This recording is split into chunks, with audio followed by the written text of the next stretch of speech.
I'm going to rhyme the rest of this ceremony, inspired by our graduate speaker. Now it gives me great pleasure to introduce SVA's President, David Rhodes.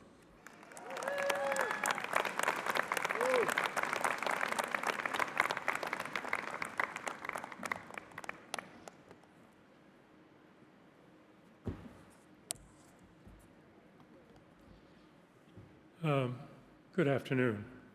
Members of the board, honored guests, faculty, administration, parents, families, and most of all, soon-to-be graduates, I'd like to welcome you to the School of Visual Arts' 50th formal commencement exercises held in honor of the class of 2025. You came to SVA from 36 states, Puerto Rico, and 28 countries. Thank you for being here today. It is good to see you. And for those following the live stream, thank you for joining us. During the last few weeks at SVA, there have been open studios, end-of-year shows, thesis presentations, and thesis defenses of the work of the class of 2025. By all accounts, the work looks wonderful, and more importantly, those examining the work agree. You have acquitted yourselves with distinction. It would appear that your future as artists, teachers, and writers is assured. Congratulations. Give yourself a hand.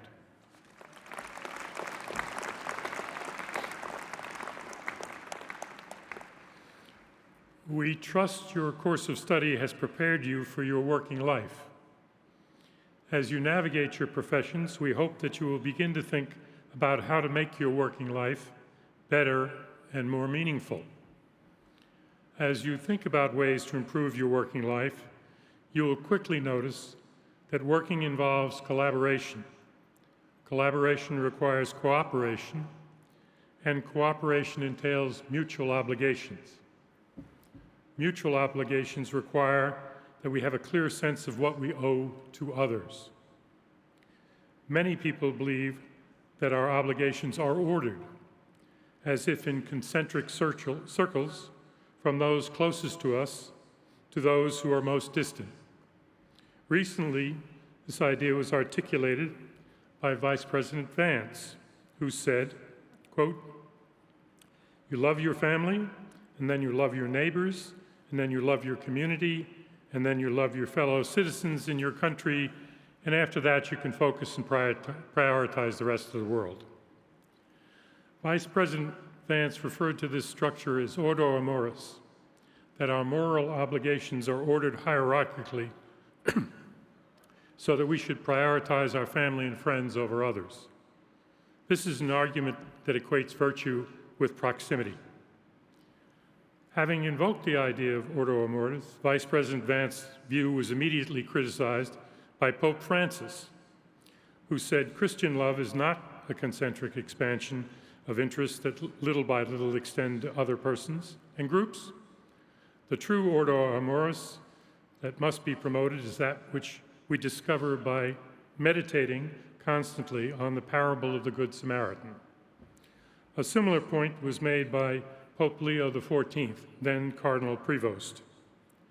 The expansive view of obligations to others is certainly appealing in abstract, but is more difficult to actualize given the constraints of time and place. But the constraints of time and place are practical impediments to the exercise of our obligations as they are commonly understood. They do not excuse us from conceiving of our obligations in a broader way. What might these obligations be? We owe others basic respect, honesty, trustworthiness, and consideration. We should strive to be helpful and supportive when others are in need, fulfilling promises and commitments. This includes respecting their autonomy and treating them with kindness and empathy. I would have thought that empathy was self-evident, but Elon Musk has said, the fundamental weakness of Western civilization is empathy.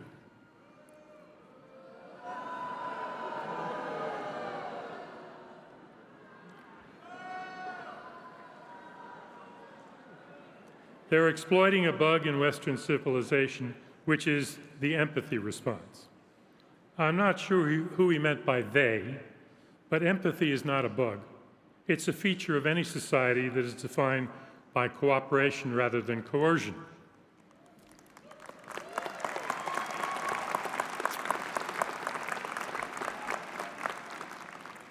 We commonly refer to this principle of mutuality as the Golden Rule. The Golden Rule is the moral principle that suggests treating others as you would like to be treated. It's often expressed as, do unto others as you would have them do unto you. This principle emphasizes empathy, reciprocity, and respect in interactions with others. And it is at the juncture of reciprocity that your professional practice will set the frame, the Overton window, within which mutual obligations will be allowed to fully develop. By controlling the frame within which discussions occur, you will set the necessary conditions for exploring in detail what we all owe to each other. All this is an awesome responsibility. Since you will be working in good faith, your work will be truth-directed in a very profound sense. Because it is truth-directed, it will also have an ethical center that will be evident to those who look at your work with care. If you spend your life making work of this kind, you will be able to look upon your body of work with satisfaction, knowing that by being faithful to yourself, you have helped to bend the arc of the moral universe towards justice. Let me close by offering you my congratulations on your graduation and the work that it took to make that achievement a reality, and with these 3 suggestions. Whenever you can, help one another. Always be kind to one another. And finally, be kind to yourselves. Congratulations again. Thank you.